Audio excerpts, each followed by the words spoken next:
Hello hello hello. नमस्कार दोस्तों, मैं संजय डावरा आप सभी विद्यार्थियों का हार्दिक स्वागत करता हूं डावरा क्लासेज के इस ऑनलाइन प्लेटफॉर्म पर। सभी विद्यार्थियों को नमस्कार, गुड इवनिंग। और कुछ विद्यार्थी जैसे क्लास को सुबह देखते हैं उनके लिए गुड मॉर्निंग, दोपहर में देख रहे हो तो गुड आफ्टरनून, रात में देखते हैं तो गुड इवनिंग। चलो भाई, एक बार जल्दी से जितने भी स्टूडेंट्स जुड़ चुके हैं एक बार कमेंट करके बता दो आवाज वगैरह सब कुछ ठीक है।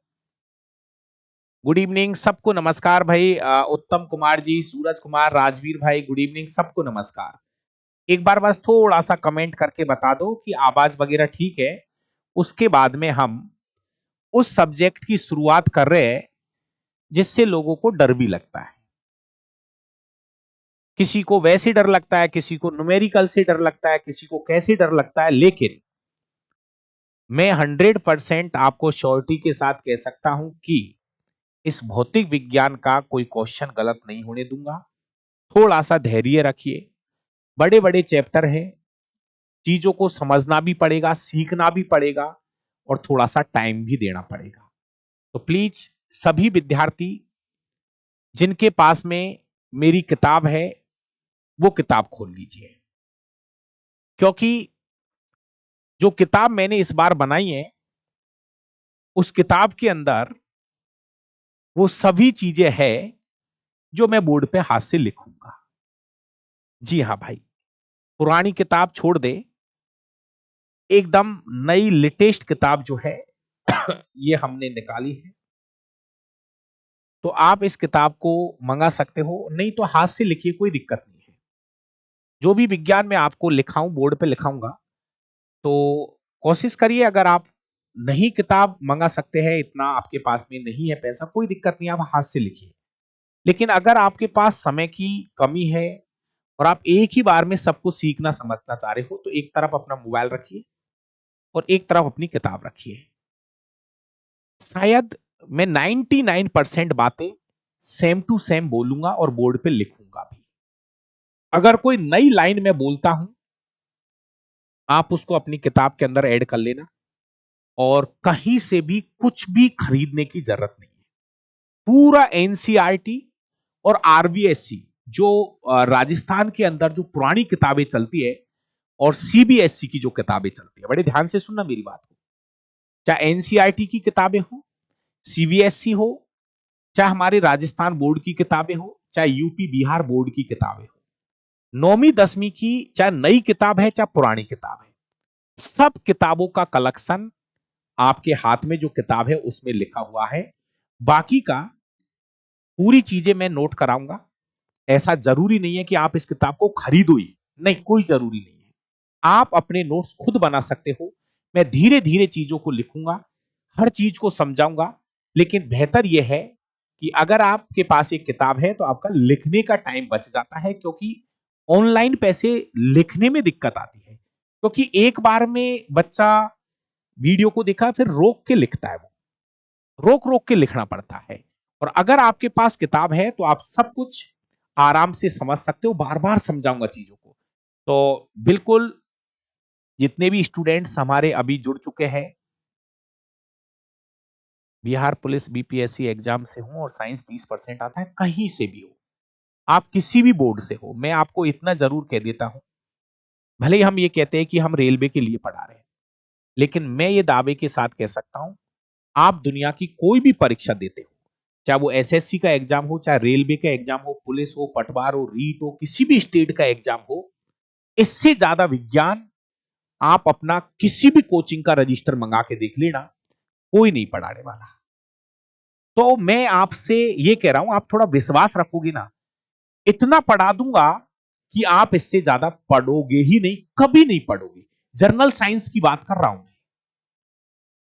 तो अगर सब कुछ ठीक है तो क्लास स्टार्ट कर दिया जाए। बुक जो है आप एप्लीकेशन से मंगा सकते हो। अपनी जो एप्लीकेशन है उसी में बुक का एक कॉलम बना है, हिंदी में लिख रखा है, डावरा सर का किताब हिंदी में लिख रखा है, वहां क्लिक करिए।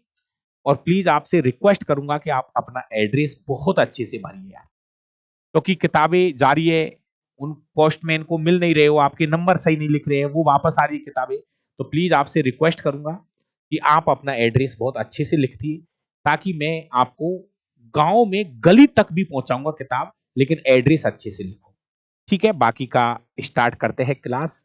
2-5 मिनट हमारी जो भी चर्चा है वो हो चुकी है। प्रैक्टिस के लिए भी मैं जुगाड़ कर रहा हूं, जैसे ही टॉपिक होगा प्रैक्टिस के लिए भी मैं आपके लिए जुगाड़ कर रहा हूं। आपने देखा होगा मैं यूट्यूब पर बायोलॉजी के क्वेश्चन करा रहा हूं। ब्लड सर्कुलेशन के 236 क्वेश्चन कराए आज मैंने। मेरा डाबरा क्लास यूट्यूब चैनल पे एक बार आप देख लीजिए, 236 क्वेश्चन ब्लड सर्कुलेशन के कराए हैं। ऐसे ही वहां पर मैं करा रहा हूं, मैं यूट्यूब पर आपका पूरा रिवीजन कराता हुआ आ रहा हूं पीछे से। चलिए, बाकी का और भी मैं आपको पहले भी कह चुका हूं, आज की क्लास में भी बता दूं। अगर आपको किसी भी प्रकार की कोई दिक्कत है तो ये 2 नंबर है जिनको आप सेव कर लीजिए अपने मोबाइल में। देखो, पहली क्लास है इसलिए इस चीजें मैं आपको बता रहा हूं। एक तो 8233 95800 2, ये अपना व्हाट्सएप नंबर है। और एक दूसरा नंबर है,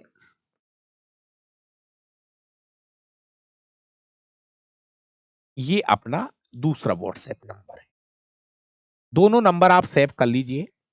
आप मुझे एक मैसेज छोड़ दीजिए प्लीज, है ना। आपसे रिक्वेस्ट है, मैं आपका एक अलग ही ग्रुप बनाऊंगा। तो कभी क्लास गलती से नहीं होती है, कभी कोई क्लास का टाइम चेंज हो रहा है किसी कारण से, तो वो मैसेज आप सबको एक साथ मिल जाएगा। तो ये मेरे 2 नंबर हैं, आप सेव कर लीजिए। बाकी का आप मेरे को मैसेज कर दो, हाय कर दो कि सर हम लाइव बैच से हैं और हमारा जो नया ग्रुप है उसमें हम आपको ऐड कर देंगे। बाकी का डाबरा क्लासेज के नाम से मेरा टेलीग्राम चैनल है।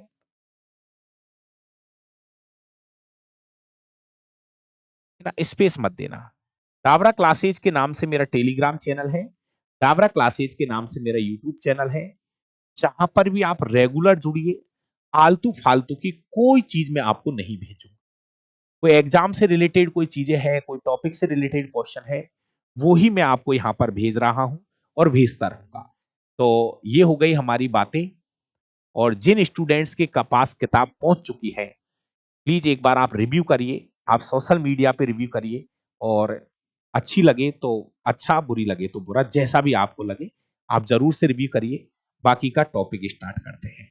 ठीक है, कमेंट नहीं पढ़ूंगा, बहुत कम कमेंट लूंगा मैं। प्लीज आप भाइयों से कह रहा हूं, अगर किसी को भी बुक के बारे में, किसी के बारे में भी कुछ भी पूछना है, क्लास के बाद आपको मैं 2 नंबर दे रहा हूं। आपके कोई भी डाउट है, आप मुझे इस नंबरों पे भेज दीजिए। चलिए,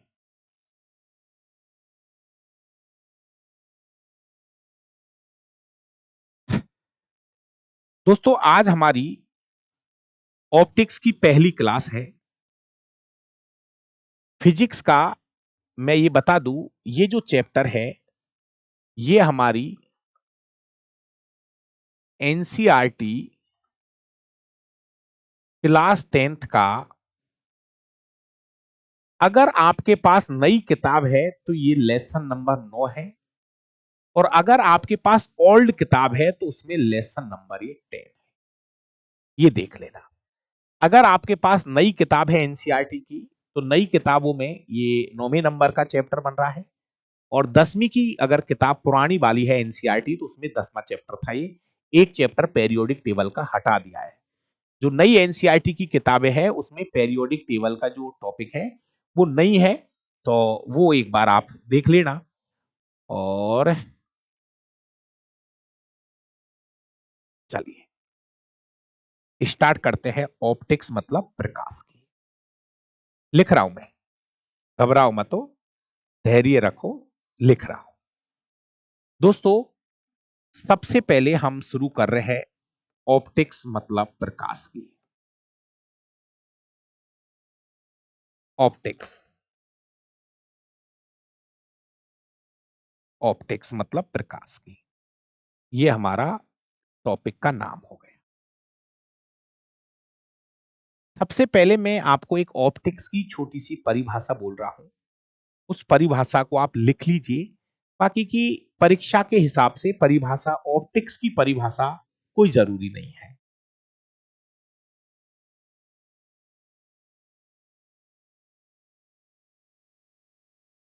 देखो,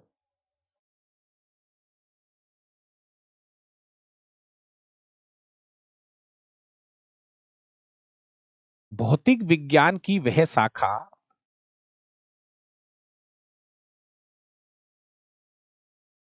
भौतिक विज्ञान की वह शाखा जिसमें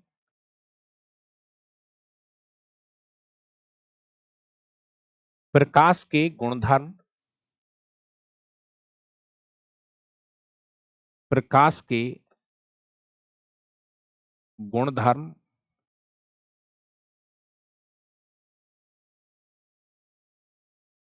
प्रकाश की प्रकृति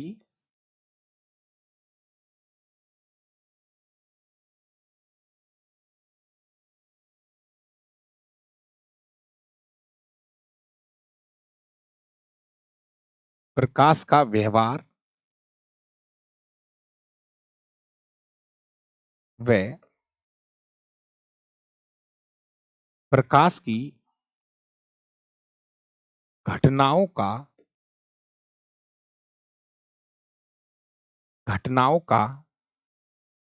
जैसे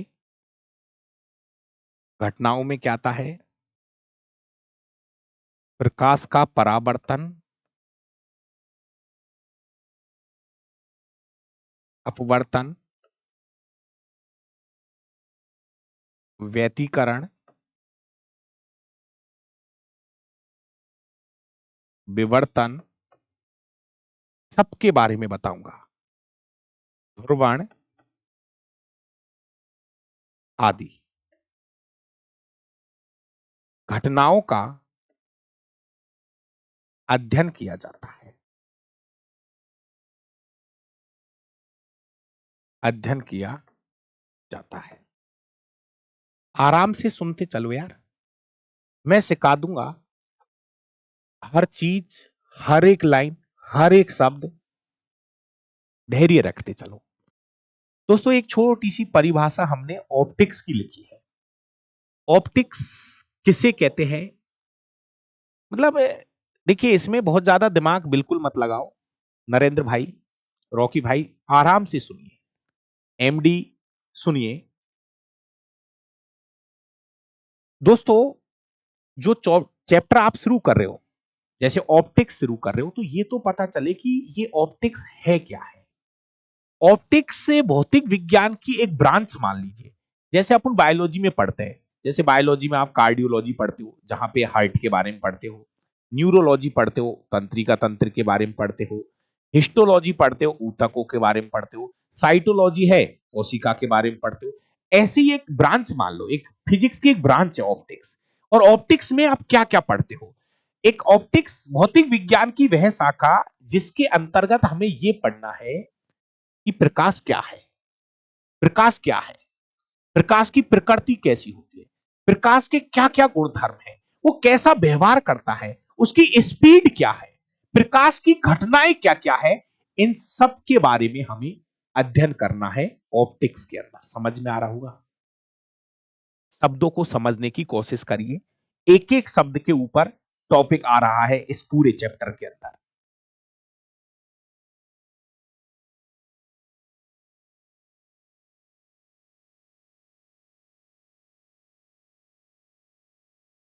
एक बार यस कर दिया करो। जब आप यस कर देते हो ना, तब मुझे समझ में आता है कि चलो आगे बढ़ो।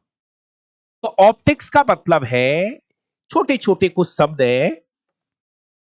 ऑप्टिक्स का मतलब है भौतिक विज्ञान की वह शाखा जिसमें आपको, बार बार लिख लिख के बोलूंगा, यहां पर आपको प्रकाश के गुण धर्म, प्रकाश का व्यवहार, नेचर कैसा है, प्रकाश से जुड़ी हुई घटनाएं, प्रकाश की स्पीड, इन सब का अध्ययन करना है। इन सब का अध्ययन करना है।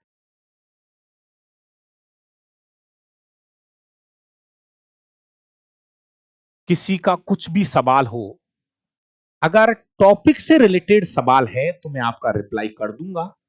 और अगर आपके ये क्वेश्चन है कि सर किताब कैसे मंगाऊं, सर पीडीएफ कैसे मिलेगी, तो इनका जवाब मैं यहां पर नहीं दूंगा, व्हाट्सएप पर बात करें। बाकी का अगर टॉपिक में कोई दिक्कत आए तो बताते चलना, मैं बराबर से आपके कमेंट पढ़ रहा हूं और बराबर से आपका रिप्लाई भी करूंगा।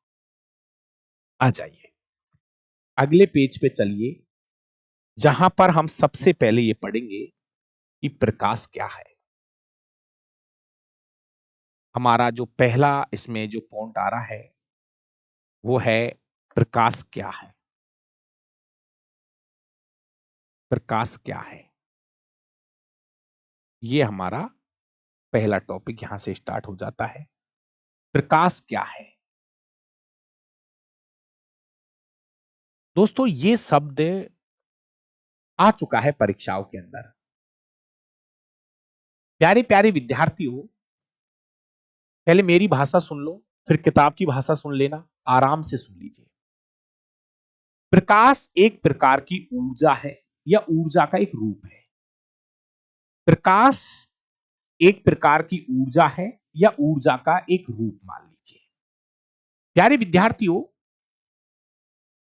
इस क्वेश्चन का जवाब तो केवल इतना सही है कि प्रकाश क्या है, तो आपका जवाब यह होगा प्रकाश एक प्रकार की ऊर्जा है जो विद्युत चुंबकीय तरंगों के रूप में ट्रेवल करती है।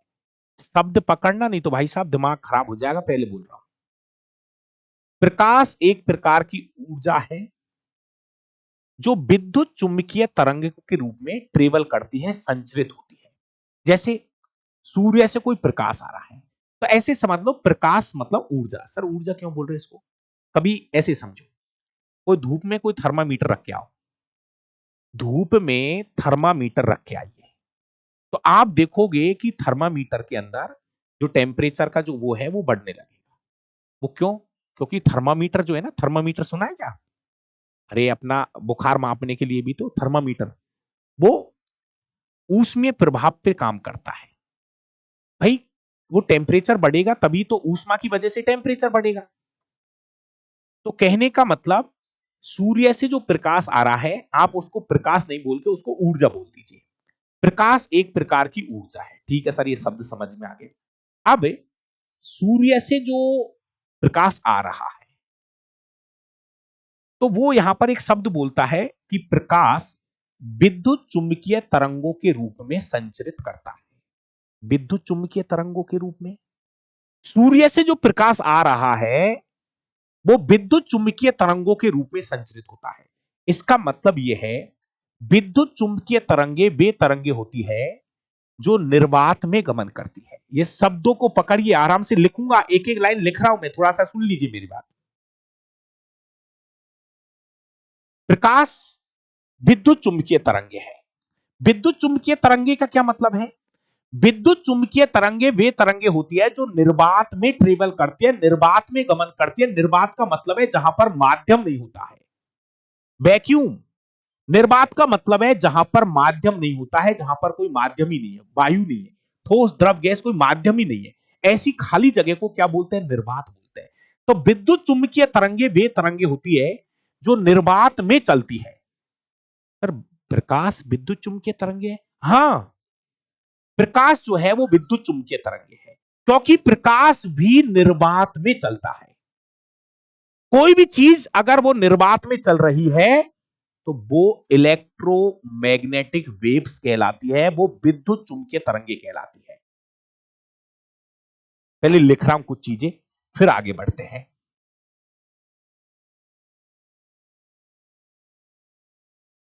सुनो आराम से।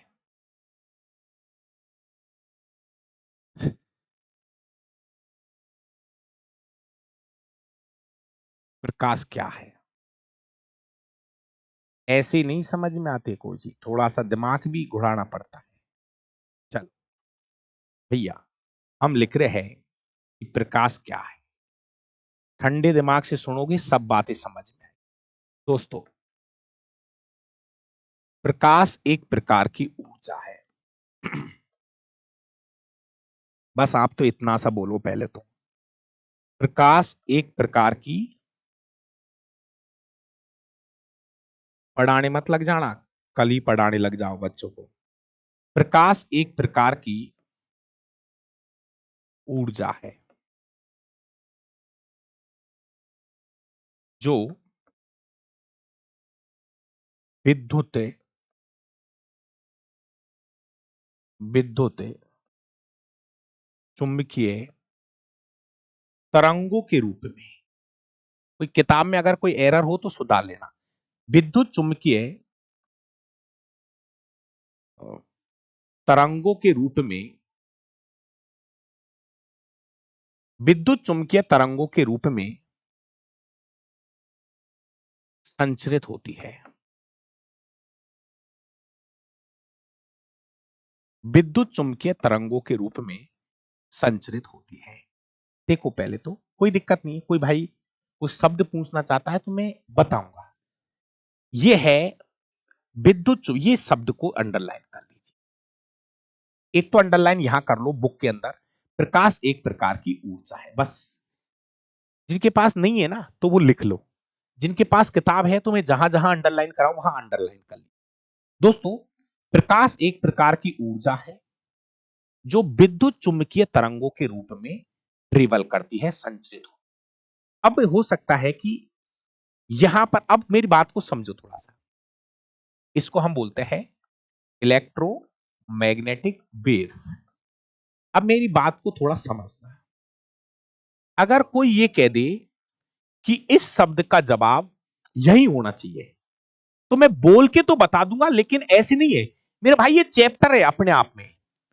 ये आप एक बार अगर आपके पास किताब हो ना तो ये अपने आप में एक चैप्टर है, साउंड और वेव, ध्वनि और तरंग, ये चैप्टर है यार।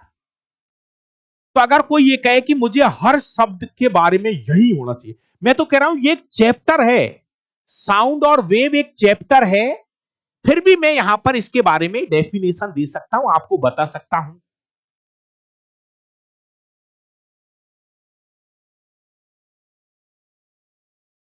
सुनिए वापस से, मैं ये कहना चाह रहा हूं, जैसे ये शब्द आ गया कि प्रकाश एक प्रकार की ऊर्जा है जो विद्युत चुंबकीय तरंगों के रूप में ट्रेवल करती है, संचरित करती है, गमन करती है। अब कुछ बच्चों के दिमाग में वास्तव में आ रहा है कि सर ये भी थोड़ा सा ये बता दो, विद्युत चुंबकीय तरंगे किसे कहते हैं। तो मैं यहां पर आपको एक डेफिनेशन साइड में बता सकता हूं, लेकिन ये हमारा चैप्टर नंबर जो, देखो एक बार आपके पास किताब है तो अपना जो 8वां चैप्टर है साउंड और वेव, वहां पर इसके बारे में फुल लिखा हुआ है। अपना पन्ना पलट के कभी देख लेना, अपना जो 8वां चैप्टर है साउंड और वेव, उसके अंदर बातें लिखी हुई है। लेकिन आप सुनो, मैं इसके बारे में यहीं पर भी बोल रहा हूं।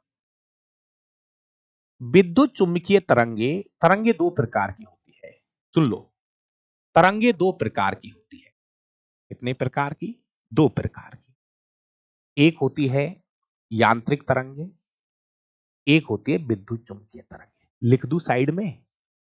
फिर देखो, फिर मामला ऐसे बिगड़ जाता है, जैसे अब ये चल तो यहीं रहे लेकिन फिर भी लिख देता हूं एक कॉलम बना के। तरंग, वेव।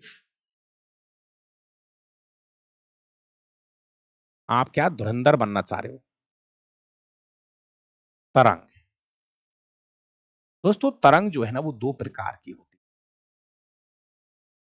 एक होती है मैकेनिकल वेव्स, एक होती है यांत्रिक तरंगे,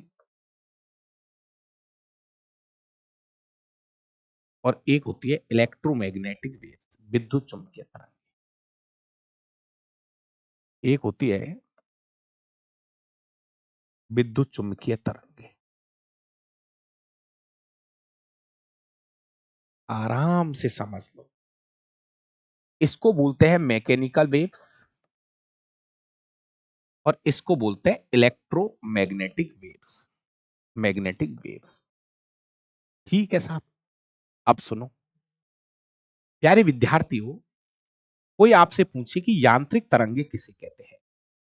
यांत्रिक तरंगे वे तरंगे होती है, यांत्रिक तरंगे वे तरंगे होती है जिनके संचरण के लिए, जिनके संचरण के लिए, आराम से लिख लो, माध्यम की आवश्यकता होती है। जिनको चलने के लिए, संचरण के लिए माध्यम की आवश्यकता होती है। संचरण के लिए माध्यम की आवश्यकता होती है।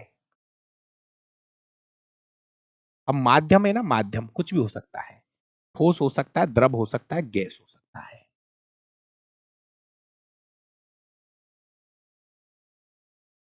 यांत्रिक तरंगे वे तरंगे होती है जिनको चलने के लिए माध्यम चाहिए, चाहे वो माध्यम ठोस हो, चाहे माध्यम द्रव हो, चाहे गैस हो।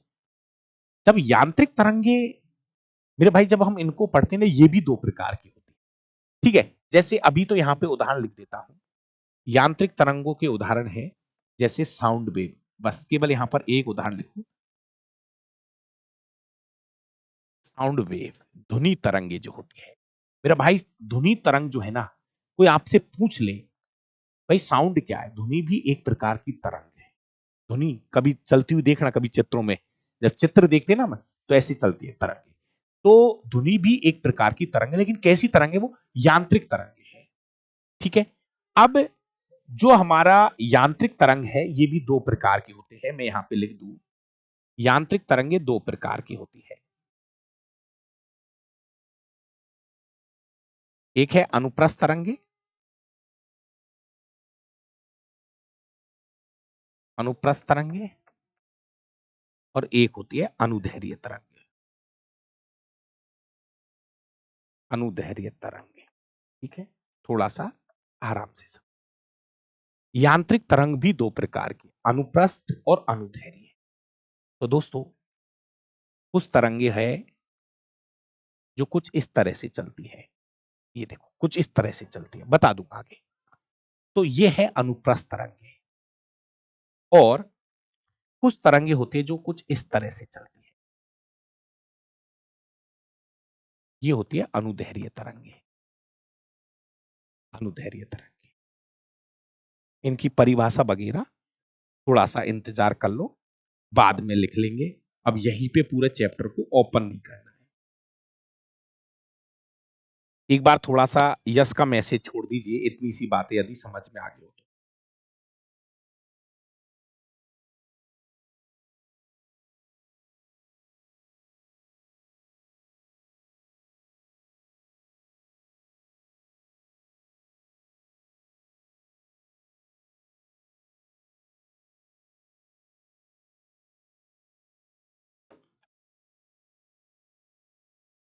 अब दूसरी बात और सुन लीजिए दोस्तों, ये तो हो गया यांत्रिक तरंगों के बारे में। साउंड वेव, ध्वनि तरंग जो है, ये यांत्रिक तरंगों के अंदर आती है ना। ये निर्वात में ट्रेवल नहीं कर सकती। ये जो तरंग होती है ना, यांत्रिक तरंगे, यांत्रिक तरंगे जो होती है ये निर्वात में ट्रेवल नहीं करती, निर्वात में गमन नहीं करती है। ये निर्वात में गमन नहीं करती है, निर्वात में नहीं चलती है तरंगे। इधर देखो, नाम से पता चल रहा है भाई, इलेक्ट्रोमैग्नेटिक वेव, विद्युत चुंबकीय तरंगे। विद्युत चुंबकीय तरंगे वे तरंगे होती है, वे तरंगे होती है जो निर्वात में ट्रेवल कर सकती है, निर्वात में गमन कर सकती है, गमन कर सकती है। और इसका जो उदाहरण है वो है लाइट वेव, प्रकाश तरंग, प्रकाश तरंग। सर एसएससी के लिए है ये, किसी भी कंपटीशन के लिए है ये।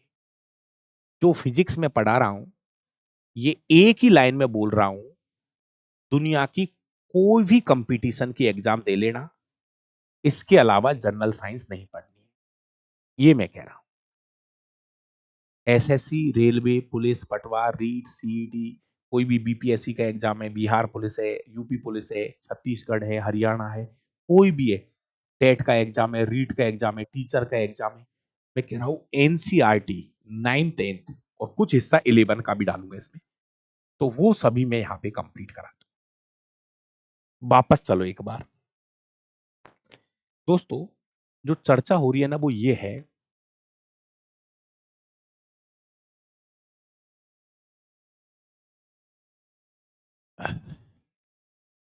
वापस यही आओ। सर प्रकाश की बात हो रही है, प्रकाश क्या है मेरे भाई? प्रकाश एक प्रकार की ऊर्जा है जो विद्युत चुंबकीय तरंगों के रूप में संचरित होती है। ठीक है, अगला लाइन ये है, जब प्रकाश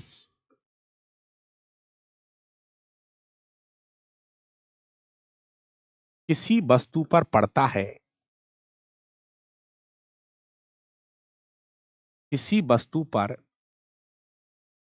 पड़ता है तो टकराने के पश्चात, टकराने के पश्चात वह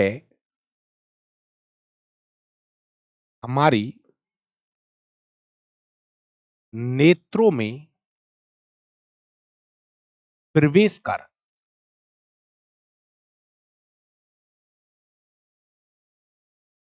कुछ संवेदनाएं उत्पन्न करता है, कुछ संवेदनाएं उत्पन्न करता है, जिसकी वजह से हम वस्तुओं को देख पाते हैं, जिसकी वजह से हम वस्तुओं को देख पाते हैं। जिन भाइयों के पास किताब है उसको देखते चलो, कहीं पर भी गलती से भी कुछ एरर मिल जाए, गलती से भी कुछ गलती मिले तो प्लीज मुझे गोला लगा के व्हाट्सएप कर देना। कोशिश ये रही है कि किताब के अंदर कोई एरर नहीं है, लेकिन मेरा भाई हम और आप सब एक सामान्य आदमी है यार, है ना? तो अगर कहीं पर भी कोई एरर आपको दिख जाए तो प्लीज मुझे गोला लगा के तुरंत भेज दे। मेरा भाई सबसे पहले हमने आज जो बात की है वो प्रकाश की नॉर्मल हम परिभाषा पढ़ रहे कि प्रकाश क्या है। तो मेरे हिसाब से आज यही के यही ये चीजें आपको याद हो चुकी है कि प्रकाश एक प्रकार की ऊर्जा है। ये क्यों बोल रहा हूं बार बार? क्योंकि ये शब्द मुझे आपको याद करा, नहीं तो मैं आप भाइयों के बीच में ही रहता हूं। कुछ लोग कहते हैं सर आप एक चीज को दो बार बोलते हो, मैं कह रहा हूं मैं एक चीज को चार बार बोलता हूं, इसलिए बोलता हूं कि आपके भेजे में चली जाए। नहीं तो मैं भाई आपको बता दूंगा, ये जो धुरंधर बनते हैं ना, सर आप एक चीज को दो दो बार बोलते हो, भाई इसलिए बोलता हूं कि तू जिस दिन पेपर दे के आएगा ना, तो ग्रुप डी की परीक्षा भी पास नहीं हो रही है लोगों पे, पसीने आ जाते हैं पेपर जब देते हैं ना उस टाइम पे। इसलिए मैं इन चीजों को आपको चाहता हूं कि चीजें यही याद हो, अभी के अभी याद हो, आज के आज याद हो। धुरंधर मत बनिए, चीजों को सीखो, यहां याद करो। मुझे पता आप बाद में कितना पढ़ोगे, कोशिश करो कि जो चीज आज पढ़ाई जा रही है वो आज ही याद हो जाए, अच्छे से याद हो जाए। मैं तो कह रहा हूं कल तो आप पढ़ाने लग जाओ जाके कहीं पे। चलिए ठीक है भाई। प्रकाश एक प्रकार की ऊर्जा है जो विद्युत चुंबकीय तरंगों के रूप में ट्रेवल करती है, संचरित होती है। जब प्रकाश किसी वस्तु पे पड़ता है तो पड़ेगा तो टकरा के वापस आता है। मान लीजिए मेरे भाई ये पेन, ये पेन मैं कैसे देख पा रहा हूं? आप मत देखो मैं कैसे देख पा रहा हूं। मैं ये पेन कैसे देख पा रहा हूं? ये पेन ऐसे देख पा रहा हूं, कहीं लाइट पड़ रही है, इस पे कोई प्रकाश पड़ रहा है, वो प्रकाश टकरा के मेरी आंखों में जा रहा है, प्रकाश टकरा के मेरी आंखों में जा रहा है।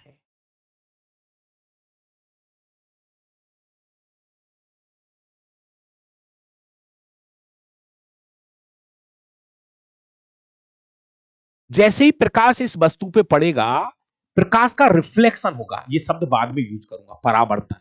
जैसे ही प्रकाश इस वस्तु पे पड़ेगा, टकराने के बाद वो प्रकाश हमारी आंखों में जाएगा और आंखों के अंदर कुछ संवेदनाएं उत्पन्न करता है, जिसकी वजह से हम इस रंग बिरंगे संसार को देख पा रहे हैं। मेरे भाई ये रही प्रकाश की छोटी सी परिभाषा।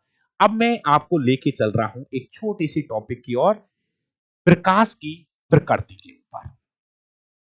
एक इसमें छोटा सा बिंदु है, प्रकाश की प्रकृति, नेचर ऑफ लाइट। एक क्वेश्चन यहां से छप रहा है पेपरों में। नेचर ऑफ लाइट, प्रकाश की प्रकृति कैसी होती है? नेचर ऑफ लाइट, भाई प्रकाश की प्रकृति कैसी होती है, इसका नेचर कैसा होता है? तो ध्यान से सुनते चलना दोस्तों। अलग अलग समय पर अलग अलग वैज्ञानिक आए और उन्होंने अलग अलग बातें बताई। ध्यान से सुनना मेरे भाई इस पॉइंट को। प्रकाश की प्रकृति कैसी होती है, नेचर ऑफ लाइट, इसके बारे में अलग अलग वैज्ञानिकों ने अलग अलग कंसेप्ट बताए। फिर कोई कह रहा है प्रकाश ऐसा होता है, कोई कह रहा है प्रकाश ऐसा होता है, कोई कह रहा है ऐसा होता है, कोई कह रहा है ऐसा हो रहा है। लेकिन सबसे पहले सन 1660 में इसके बारे में न्यूटन बताएगा। सबसे पहले कौन बताएगा? न्यूटन के अनुसार। तो हेडिंग एक बार लगाओगे, न्यूटन के अनुसार। न्यूटन के अनुसार न्यूटन ने ये जो बात बताई है, ये बताई है 1660 ईस्वी में। डेटों की जरूरत नहीं है, बिल्कुल नहीं। सुनना और समझना। सबसे पहले न्यूटन जी बताते हैं कि प्रकाश की जो प्रकृति होती है ना, वो कणीय होती है। कणीय। देखिए, न्यूटन कहता है कि सूर्य से जो प्रकाश आ रहा है वो छोटे छोटे पार्टिकल्स के रूप में आता है, छोटे छोटे कणों के रूप में आता है, और इन्हीं के सिद्धांत का नाम पड़ गया कणिका सिद्धांत। घबराओ मत। आया हुआ क्वेश्चन है कि कणिका सिद्धांत किसने दिया? आपका जवाब होगा न्यूटन ने। प्यारे विद्यार्थियों, लिख रहा हूं बात। न्यूटन के अनुसार, न्यूटन के अनुसार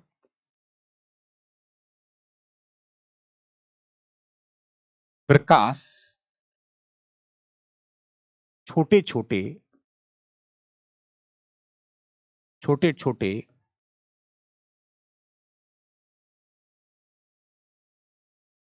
कणों से मिलकर बना है। छोटे छोटे कणों से मिलकर बना है, इसलिए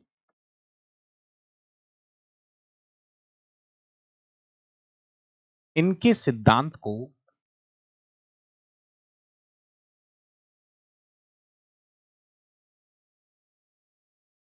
कणिका सिद्धांत कहा जाता है। कणिका सिद्धांत कहा जाता है। कणिका सिद्धांत कहा जाता है। पूरा फिजिक्स को हाथ से लिखेंगे। 10% कभी जरूरत पड़ी तो पीपीटी सामने आएगी खुल के, नहीं तो 90% विज्ञान को हाथ से ही लिखूंगा। कभी कभी जैसे कोई ऐसी चीज है, कोई परिभाषा है, कोई परिभाषा है, तब जाके कहीं पर पीपीटी का यूज करूंगा, नहीं तो पूरी विज्ञान को हाथ से लिखूंगा।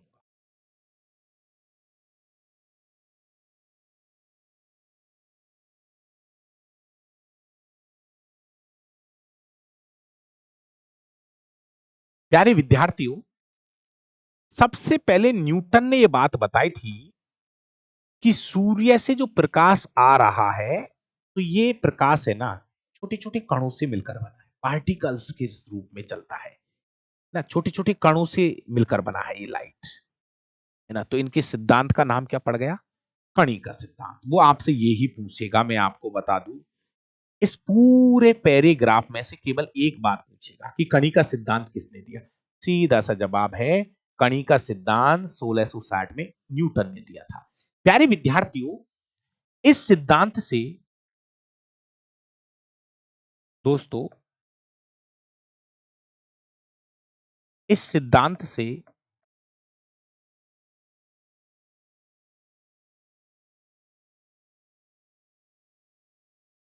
प्रकाश का परावर्तन, अपवर्तन जैसी घटनाओं को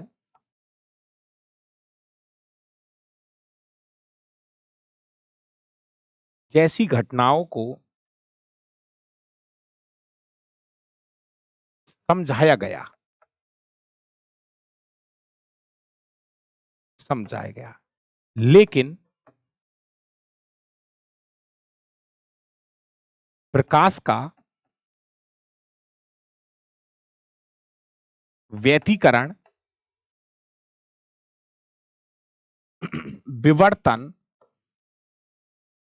व्यतिकरण, विवर्तन,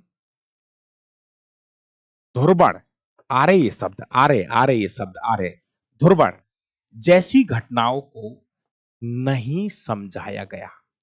ध्रुवण जैसी घटनाओं को समझाने में असमर्थ रहा। वापस सुन लीजिए प्यारे प्यारे विद्यार्थियों, ये जो सिद्धांत था कणी का सिद्धांत, प्रकाश की बहुत सारी घटनाएं हैं। प्रकाश का परावर्तन है, अपवर्तन है, व्यतिकरण है, विवर्तन है, ध्रुवण है, और भी घटनाएं हैं। मेरे भाई, ये जो नियम था ना, कणी का जो सिद्धांत आया, इस कणी का सिद्धांत से प्रकाश के परावर्तन और अपवर्तन की घटना को तो ये एक्सप्लेन कर पा रहा था। ये जो सिद्धांत था, ये परावर्तन अपवर्तन को तो एक्सप्लेन कर रहा था, लेकिन बहुत सारी ऐसी घटनाएं थी जिनके बारे में इस सिद्धांत से पता नहीं चल रहा था। मतलब ये सिद्धांत सीमित था, केवल परावर्तन और अपवर्तन की घटना को ही इस सिद्धांत से समझाया जा रहा था। फिर एक नया सिद्धांत आ रहा, एक बार नोट करो और एक यस का मैसेज छोड़ दीजिए।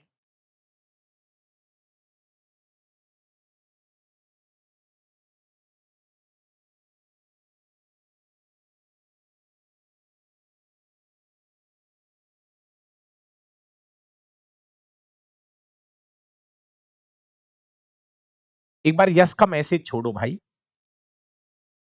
सर, क्वेश्चन कैसे आएगा बताओ, क्वेश्चन कैसे आएगा? क्वेश्चन भी तो सुन लो, पूछेगा क्वेश्चन कैसे आएगा। तो क्वेश्चन ऐसे पूछेगा कि प्रकाश का कणी का सिद्धांत किसने दिया। जब मैं आपको वन लाइनर क्वेश्चन कराऊंगा ना फिजिक्स के, तो वहां पर क्वेश्चन बना दूंगा।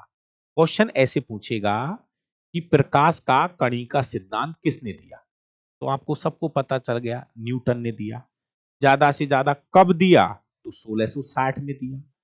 इसके बाद ये जो कणी का सिद्धांत है, इससे कौन कौन सी घटनाओं को समझाया गया? तो प्रकाश के परावर्तन और अपवर्तन, ये दो घटनाओं को इस सिद्धांत से समझाया गया, लेकिन प्रकाश के व्यतिकरण, विवर्तन और ध्रुवण, इन घटनाओं को इस सिद्धांत से नहीं समझाया गया। बुक नहीं आई है, आ जाएगी एक दो दिन में, कोई बात नहीं, इंतजार कर लो। चलो भाई, जय हो न्यूटन जी। आगे बढ़ते हैं। दूसरा सिद्धांत आ रहा है हाइगेन्स के अनुसार। हाइगेन्स के अनुसार, हाइगेन्स के अनुसार भाई, ये डेटों की जरूरत नहीं पड़ेगी आपको, फिर भी लिख लो। हाइगेन्स के अनुसार एक और वैज्ञानिक आया, और उस वैज्ञानिक का नाम है हाइगेन्स। प्यारे विद्यार्थियों, ये क्या कहता है हाइगेन्स? हाइगेन्स कहता है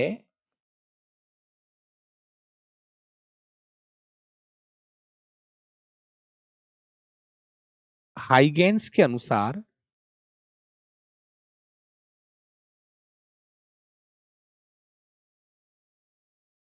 प्रकाश की प्रकृति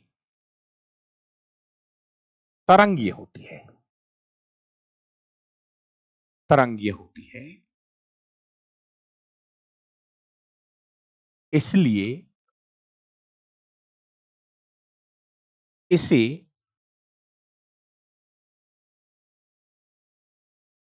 प्रकाश का तरंगीय सिद्धांत, तरंगीय सिद्धांत कहा गया। वापस समझो। दोस्तों हाइगेंस भी बिल्कुल एक समझदार, बहुत इंटेलिजेंट वैज्ञानिक था। इसने ये कही थी कि भाई प्रकाश है ना, ये कह रहा था कि प्रकाश ऐसे नहीं, ऐसे ही चलता है। हाइगेंस कह रहा है, हाइगेंस कह रहा है कि जो सूर्य से जो प्रकाश आ रहा है ना, वो तरंगों के रूप में आ रहा है। ये हाइगेंस ने बताई थी ये बात। न्यूटन ने तो क्या कहा था कि प्रकाश छोटे छोटे कणों से मिलकर बना है, कणिका सिद्धांत। इन्होंने कहा है कि सूर्य का जो प्रकाश हम तक आता है वो एक वेव्स के रूप में आता है, एक तरंग के रूप में आता है, और इनके सिद्धांत का नाम है प्रकाश का तरंगीय सिद्धांत। पूछा हुआ है भाई, अरे प्रकाश का तरंगीय सिद्धांत किसने दिया है? जवाब होगा हाइगेंस। प्यारे विद्यार्थियों, इस सिद्धांत से, वापस सुनना अच्छे से, इस सिद्धांत से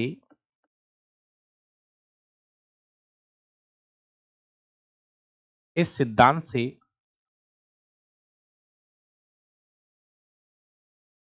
प्रकाश का व्यतिकरण, विवर्तन, ध्रुवण जैसी घटनाओं को जैसी घटनाओं को समझाया गया। क्लियर हो गया? इनके बारे में यहां इस सिद्धांत से पता चल जाता है, समझाया गया। लेकिन कमी तो यहां पर भी रह गई थी। लेकिन इस सिद्धांत से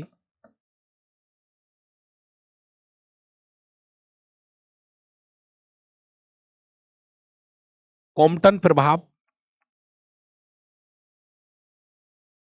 है, ये कॉम्पटन प्रभाव, रमण प्रभाव,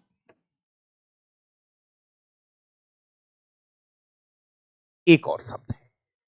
इस सिद्धांत से प्रकाश का विद्युत प्रभाव, प्रकाश विद्युत प्रभाव, कॉम्पटन प्रभाव, रमण प्रभाव, प्रकाश विद्युत प्रभाव, प्रकाश विद्युत प्रभाव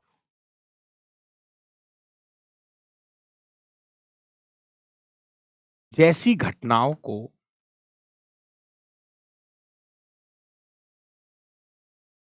जैसी घटनाओं को समझाने में असफल रहा, असफल रहा। दोस्तों, अगर कोई कहे कि ये बात एनसीईआरटी में नहीं है, लेकिन मैं आपको ये बता दूं, हमारी जितनी भी पुरानी किताबें चलती थी, एनसीईआरटी में दो बातें नहीं लिख रही, कोई बात नहीं है, लेकिन ये चीजें कहीं ना कहीं किसी ना किसी किताब में है और जो कंपटीशन के काम में आ सकती है। अगर कोई ये कहे कि नहीं सर, आप वही लाइन लिखो बोर्ड पे जो एनसीईआरटी में लिख रहा है, लेकिन मेरा भाई एनसीईआरटी में कुछ अलग बातें लिखी रहती है, कुछ लाइन अपनी सीबीएसई के अंदर अलग है और आरबीएसई के अंदर अलग है। तो तरह तरह की किताबें दुनिया में चल रही है, हमारे पास सभी किताबें हैं, और हम चाह रहे हैं कि उन सभी किताबों का एक साथ ही कलेक्शन हो जाए, ताकि आपको अलग अलग किताबें नहीं पढ़नी पड़े। इसलिए चीज आपको याद रखनी पड़ेगी, वो आपकी मर्जी है। अगर आप इसी चीज पे बैठे हो कि नहीं सर मैं तो एनसीईआरटी की लाइन पढ़ूंगा, उसके अलावा कुछ भी नहीं पढ़ूंगा, मेरा भाई कल की जा अगर ये क्वेश्चन आ गया कि प्रकाश का तरंगीय सिद्धांत किसने दिया, तो क्या जवाब है आपका? सर ये तो एनसीईआरटी में ये लाइन थी नहीं। है, छुपी हुई है ये लाइनें है, छुपी हुई है ये लाइनें। शब्दों को जब पढ़ोगे ना, जब एनसीईआरटी को पढ़ोगे, उनके शब्दों को जब पढ़ोगे, तो इनका कहीं ना कहीं जिक्र हुआ है एनसीईआरटी में। इसलिए प्लीज मेरे भाई, जितनी बातें बोल रहे हैं, हम ज्यादा क्यों पढ़ाएंगे आपको, लेकिन मेरे भाई जो बात पढ़ाएंगे ना वो तो याद रखनी पड़ेगी। दुनिया से एक कदम आगे चलना है तो सिलेक्शन होगा, दुनिया जैसे चलना है काम नहीं चलेगा।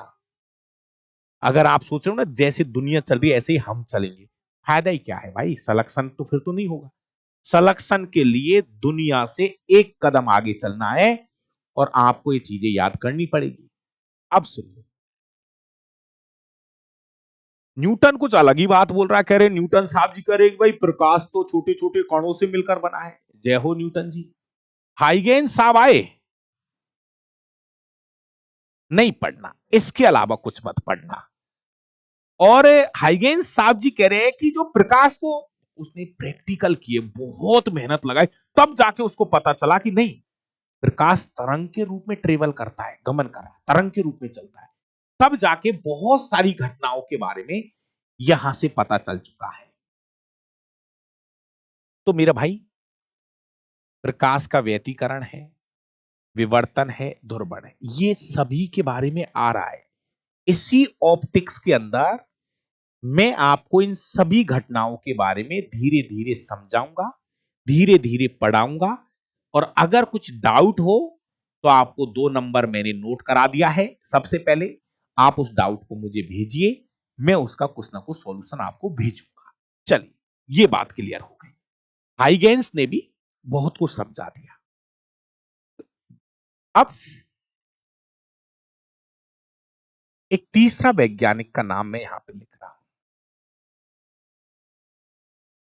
कुछ किताबों में वो नाम पीछे लिखा है, मैं उस नाम को थोड़ा भी पहले लिख रहा हूं। मैं इस नाम को लिख रहा हूं, तीसरी जो बात है उसका नाम है डी ब्रोगली के अनुसार। मैं यहां पर ये नाम ले रहा हूं तीसरे नंबर पर। ठीक है ना, इस नाम को थोड़ा मैंने जल्दी ले लिया है, घबराना मत। डी ब्रोगली क्या कहता है किताब में थोड़ा सा आगे है, आगे नजर डाल लो, कोई दिक्कत नहीं है, सुन ले। डी ब्रोगली के अनुसार, इसको किताब में हमने थोड़ा सा आगे आगे वाले पेज पे छपा हुआ है डी ब्रोगली का, लेकिन इसको यहां पर सुन लो थोड़ी देर। सर मैंने बुक को ऑर्डर किया है, कितने दिन में आ जाएगी? 7-8 दिन में आ जाएगी, है ना। दोस्तों, एक वैज्ञानिक है डी ब्रोगली, काफी फेमस है। डी ब्रोगली ने ये कहा, बहुत फेमस नाम है। डी ब्रोगली के अनुसार, डी ब्रोगली के अनुसार प्रकाश की प्रकृति द्वैत होती है, ड्यूल नेचर रखता है, द्वैत होती है, ड्यूल नेचर। प्रकाश द्वैत प्रकृति दिखाता है, ड्यूल नेचर। ये क्या शब्द आ गया, ड्यूल नेचर? भाई, न्यूटन कहता है, सॉरी, डी ब्रोगली कहता है कि जो प्रकाश की जो प्रकृति है ना, वो द्वैत होती है। इसका मतलब यह है, प्रकाश तरंगीय व कणीय प्रकृति रखता है। इसका मतलब समझाओ सर। भाई, हमारे बहुत बड़े वैज्ञानिक डी ब्रोगली जी, डी ब्रोगली जी कहते हैं कि न्यूटन साहब, हाइगेंस साहब, आप लड़ो मत, मैंने रिसर्च कर लिया है। और डी ब्रोगली जी कहते हैं कि आपको लड़ना नहीं है। दोनों वैज्ञानिकों को उसने ये कहा कि आप दोनों मत लड़ो। उन्होंने कहा कि मैंने बहुत रिसर्च किया है और बहुत रिसर्च करने के बाद मुझे यह पता चला है कि प्रकाश के पास दोनों ही नेचर है। प्रकाश तरंगीय और कणीय दोनों नेचर रखता है, ऐसा डी ब्रोगली ने कहा। और यह एकदम परफेक्ट लाइन है। अगर आज की तारीख में कोई आपसे पूछे कि प्रकाश की प्रकृति कैसी होती है, तो आपका फाइनल जवाब होगा कि प्रकाश की जो प्रकृति होती है वो द्वैत होती है। प्रकाश ड्यूल नेचर दर्शाता है। प्रकाश के पास में तरंगीय और कणीय दोनों नेचर होते हैं मेरे भाई। अलग अलग समय पर ये अलग अलग नेचर को दिखाता है। अब एक बार और छोटी सी बात बोलूंगा, सुनिए। जैसे मान लीजिए, जिस समय पर तरंगीय सिद्धांत काम कर रहा होता है, उस समय पर कणी का सिद्धांत काम नहीं करेगा, और जिस समय पर कणी का सिद्धांत काम कर रहा है उस समय पर तरंगीय सिद्धांत काम नहीं करता है। एक समय पर एक ही सिद्धांत या एक ही घटना लागू होती है, लेकिन प्रकाश के पास प्रकृति दोनों है, दोनों नेचर वो अपने पास रखता है। तो इसलिए ध्यान रखना, अगर कभी आपसे सिंगल लाइन क्वेश्चन पूछेगा कि प्रकाश की प्रकृति कैसी होती है, तो आपका फाइनल जवाब होगा द्वैत।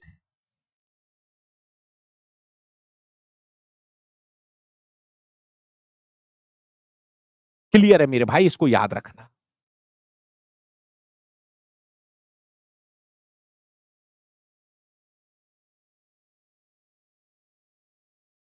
ठीक है सर, अगर मैं बार बार इस लाइन को बोल रहा हूं, एग्जाम में यही क्वेश्चन ज्यादा आता है कि प्रकाश की प्रकृति कैसी होती है, तो आपका जवाब होना चाहिए द्वैत प्रकृति होती है। और इसके बारे में किसने बताया? इसके बारे में बताया डी ब्रोगली। डी ब्रोगली ने ही बताया था कि प्रकाश का जो नेचर होता है वो ड्यूल होता है।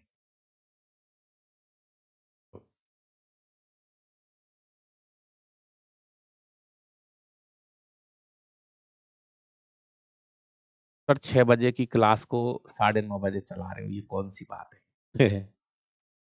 मर्जी है भाई मेरी, मैं 24 घंटे में से कभी भी क्लास चला सकता हूं। अगर आपकी इच्छा हो तो इस बैच से जुड़ लो, नहीं तो अपना बोरी बिस्तर बांध लो। तुम कोई बिजनेसमैन हो कि तुम्हारे पास टाइम नहीं है? तो 6 बजे वाली क्लास 9:30 बजे पढ़ा रहे हो आप, ये कौन सी बात है? मेरा भाई, अगर तू तैयारी कर रहा है तो तुझे 24 आवर्स तैयार रहना पड़ेगा। मैं रात में 9 बजे नहीं, मैं 12 बजे भी पढ़ाऊंगा। एक एक क्लास को मैं 3 घंटे भी पढ़ाऊंगा। अगर तुम स्टूडेंट नाम की चीज है, 24 घंटे पढ़ाई के नाम लिख दो। पढ़ाई का कोई टाइम नहीं होता है, दोबारा कमेंट मत करना। मैं दिन में भी पढ़ाऊंगा, दोपहर में भी पढ़ाऊंगा, रात में भी पढ़ाऊंगा, मैं 24 घंटे पढ़ाऊंगा। अगर जिसके पास टाइम नहीं हो, बोरी बिस्तर बांध के निकल।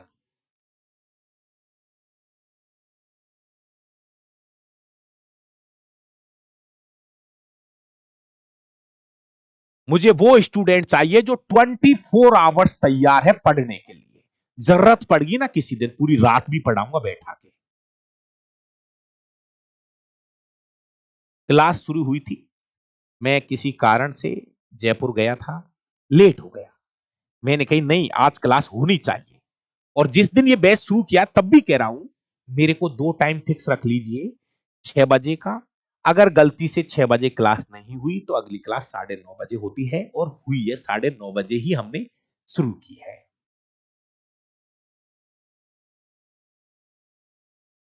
चलो भाई, सिलेक्शन ऐसे नहीं होता है कि 6 बजे ही पढ़ना है।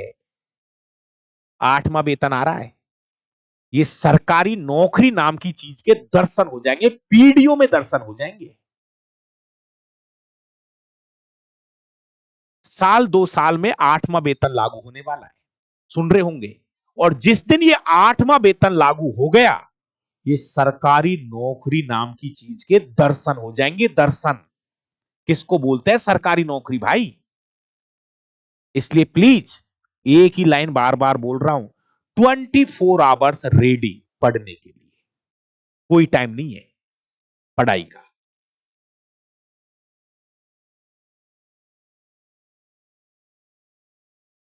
मेरा भाई, अभी यहां पे धीरे धीरे समझोगे। जैसे मान लीजिए कहीं पर रिफ्लेक्शन की घटना हो रही है। राजदीप, राजदीप सुनिए थोड़ा सा।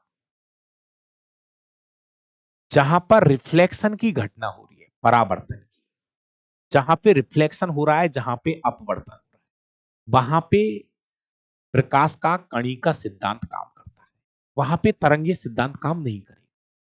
और जहां पे व्यतिकरण, विवर्तन, ध्रुवण की घटना लागू हो रही है, तो उस घटना पे तरंगीय सिद्धांत काम करता है, तरंगीय गुण काम करता है। ठीक है, अब बात आती है, ये 3 सिद्धांत हो चुके हैं।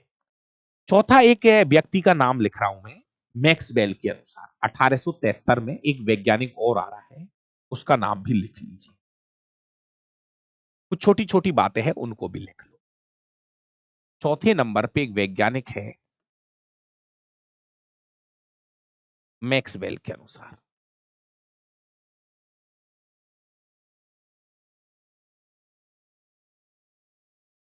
मैक्सवेल के अनुसार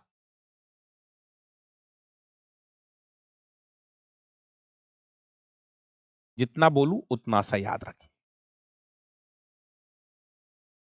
दोस्तों एक तीसरा वैज्ञानिक है मैक्सवेल। 1873 में ये चीजें शो कर रहा है। 1873 में।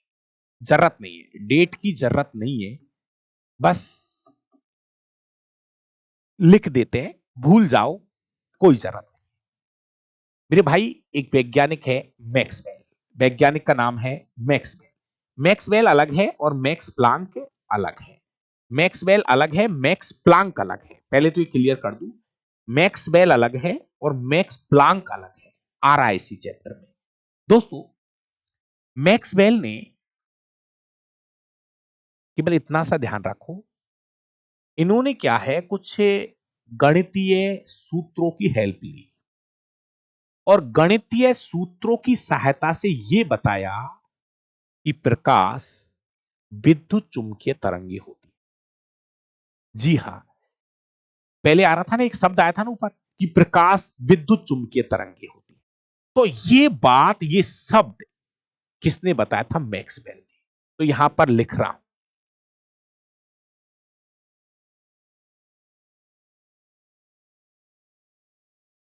मैक्सवेल ने कुछ गणितीय सूत्रों की सहायता से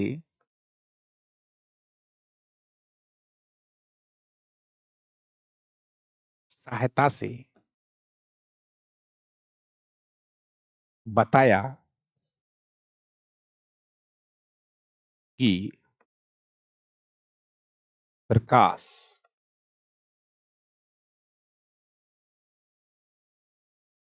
विद्युत चुंबकीय तरंगे होती है।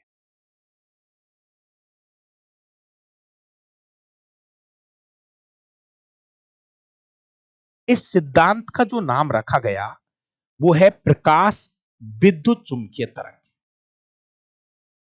विद्युत चुंबकीय सिद्धांत, प्रकाश का विद्युत चुंबकीय सिद्धांत। इस सिद्धांत को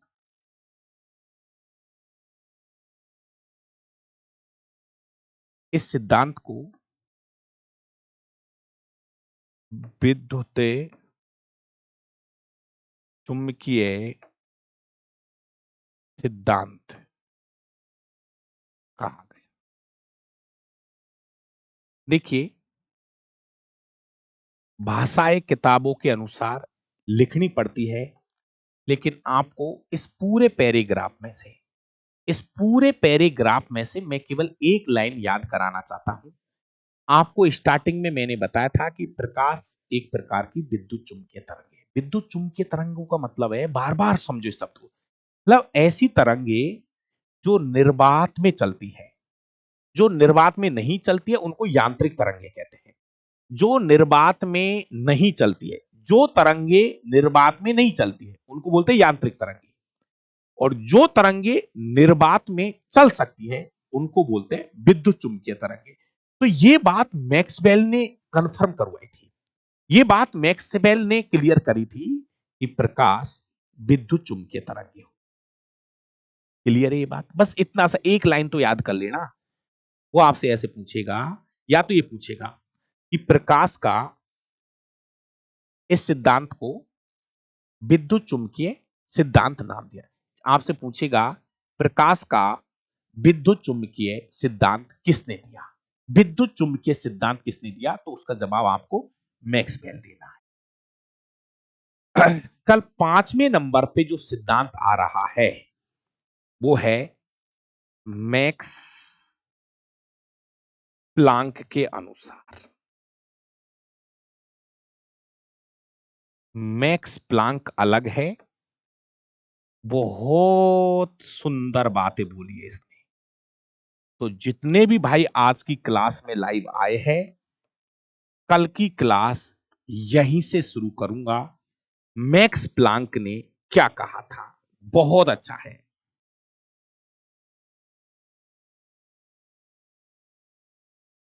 बहुत मोस्ट है, सच बता रहा हूं, मोस्ट भी है और इसी से बहुत सारी चीजें मैं आगे कंफर्म कराऊंगा। तो प्यारे प्यारे विद्यार्थियों, आज की क्लास का एक छोटा सा रिवीजन मैं 2 मिनट के अंदर कराना चाह रहा हूं। लास्ट में रिवीजन कराऊंगा, कल जब क्लास शुरू होगी फिर रिवीजन कराऊंगा, आपको चीजें याद हो जाएंगी। शुरुआत हमने कहां से की है दोस्तों? हमारी जो शुरुआत रही है वो है प्रकाश क्या है। तो मेरे भाई, पहले तो ये बताओ कुछ समझ में आया क्या? बहुत सारी बातें लिख दी यार आज तो। सच में यार, ऐसे तो क्या है बात कर रहा हूं, बहुत सारी चीजें लिख डाली। ऐसे कैसे हल्के में ले रहे हो? ठीक है, पहले तो ये बताओ, ये जो बातें आज बताई है इन कुछ भेजा में बहती है, ये वैज्ञानिकों के नाम याद रखने पड़ेंगे भाई। वैज्ञानिकों के नाम याद रखने पड़ेंगे। सबसे पहले न्यूटन का नाम याद रखना, कणिका सिद्धांत। हाइगेंस, जब सोना तब याद रखना। हाइगेंस ने तरंगीय सिद्धांत दिया था। डी ब्रोगली ने प्रकाश की द्वैत प्रकृति के बारे में बताया था। मैक्सवेल ने बताया था कि प्रकाश विद्युत चुम्बकीय तरंगे होती है। इसके बाद में कल मैक्स प्लांक के बारे में पढ़ेंगे। इसके बारे में हमने थोड़ा सा हिंट ये भी दे दिया कि यांत्रिक तरंगे किसे कहते हैं। थोड़ा हिंट ये भी दे दिया कि विद्युत चुम्बकीय तरंगे किसे कहते हैं। बाकी का कल की क्लास जैसे जैसे रिदम बनेगा, कहानी धीरे धीरे ऑटोमेटिक आगे बढ़ती चली जाएगी। बड़ा चैप्टर है और दुनिया भर के क्वेश्चंस इस चैप्टर से पूछे जाते हैं। कम से कम 400 क्वेश्चन तैयार करने इस चैप्टर, कम से कम बोल रहा हूं, टारगेट करो कम से कम 400 से 500 क्वेश्चंस इस चैप्टर से तैयार करने हैं। बुक मंगानी है प्ले स्टोर पर, जहां पर आप वीडियो देख रहे हैं वहीं पर एक बुक का अलग कॉलम बना हुआ है, डाबरा सर की नई बुक या बुक के नाम से। तो वहां से आप ऑनलाइन मंगा लीजिए। एड्रेस अच्छे से लिखना प्लीज, आपसे रिक्वेस्ट है मेरी, क्योंकि किताबें बहुत सारी है लेकिन एड्रेस की वजह से हमें बहुत प्रॉब्लम आ रही है। हिंदी में लिखो, साफ सुथरा एड्रेस लिखना है। किताब मंगा लो, एक भी लाइन लिखने की जरूरत नहीं पड़ेगी। 200 रुपए का रजिस्टर आएगा, 10 20 50 रुपए पेन में खर्च कर दोगे, इतने में 330 रुपए में ये किताब हम आप तक पहुंचा देंगे। थैंक यू, बहुत बहुत धन्यवाद। बाकी का मिलते हैं कल। एक छोटी सी बात और मैं बता दूं मेरे भाई, क्लास का जो टाइम है, चलो ठीक है आज थोड़ी सी कम रही, प्लीज ये बात को आप लिख लो। क्लास का जो टाइम रहेगा, क्लास का जो टाइम रहेगा, दो टाइम मैं आपको फिर दे देता हूं। एक तो 6 बजे से लेके 7:30 तक रहेगा, पहला टाइम यही है।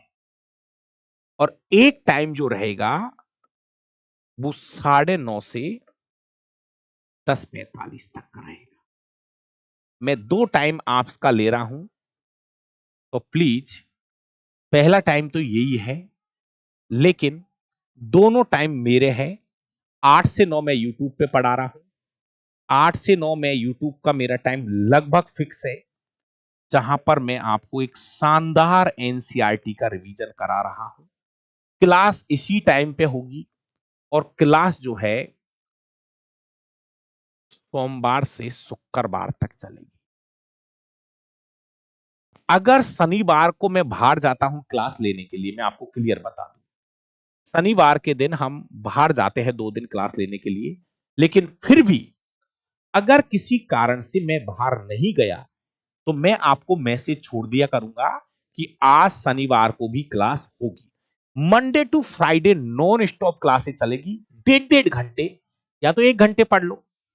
अरे एक की जगह मैं वहां पर 15 मिनट ज्यादा निकाल दूंगा ना, एक की जगह सब 1 घंटे पढ़ा दूंगा यार, 15 15 मिनट वहां ज्यादा पढ़ा दूंगा, क्या दिक्कत आ रही है? एक तो कोई आदमी 1 घंटे पढ़ा रहा है, तो सोमवार से शनिवार तक कोई दिक्कत नहीं।